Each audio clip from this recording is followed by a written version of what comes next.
therapy, didn't want it anymore, wanted to come on to hospice, and wanted to enjoy living, which she did. She did enjoy living and with her family.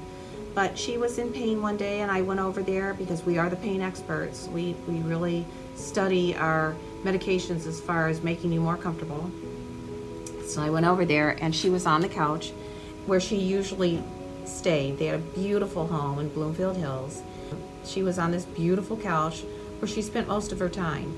She even slept there at night because she moved around a lot to get comfortable and what have you, and so that was her normal nighttime routine. But however, I went over there to see if I could. She was in some pain, wanted to make sure I could get her out of pain so she could sleep well that night. Went over there, and she hadn't eaten for a couple weeks. And believe it or not, you can live without eating. You have to drink. So, I offered her some soup. So I went in their cupboard, believe it or not. I got to know the family well enough that I could go in their cupboard and look. I found some chicken noodle soup, Lipton chicken noodle soup. And she said that sounded really good, and I got the soup out and helped her eat it and scooped it up so she could have some broth. And she loved that. And then I got down by her where her eye level, which is where I think we should all talk to each other. It's rather than standing over somebody or underneath somebody, get at eye level with someone, and then you can really feel their body language. So with that being said, I said to her, her name was Sophie.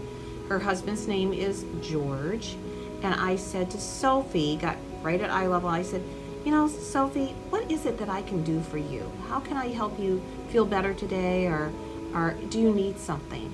And Sophie said to me, I think I'd like to take a bath and put a pretty nightie on. And I went, oh! I said, that's easy.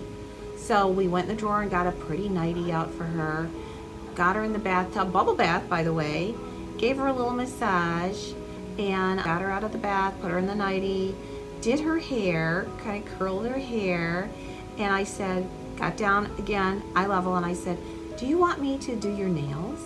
And she goes, yeah. She was like so excited about that. Feeling better at this point after her broth and after her pain pill that I had given her. And we did her nails, and she looked so nice, and she was so happy about this. So once again, we sat and we talked with the family for a little bit and talked with George, her husband. And I then got down again, eye level, and I said to her, what more would you like me to do for you? I want to make your night wonderful. She said, you know what I'd really like, Maddie? She says, I'd really like to sleep in my bed tonight, not on the couch here. And I'd like my husband in bed with me, sleeping next to me. And I went, I'm sure we can make this happen, Sophie. I went over to George and I said, George, this is what Sophie would like to happen this evening. I said, is that all right with you? Are you feeling good about this? And he said, absolutely. She was the love of his life. And so when it got time to take Sophie to bed, we carried her with her pretty nightie, remember, and she was looking beautiful, and laid her in bed.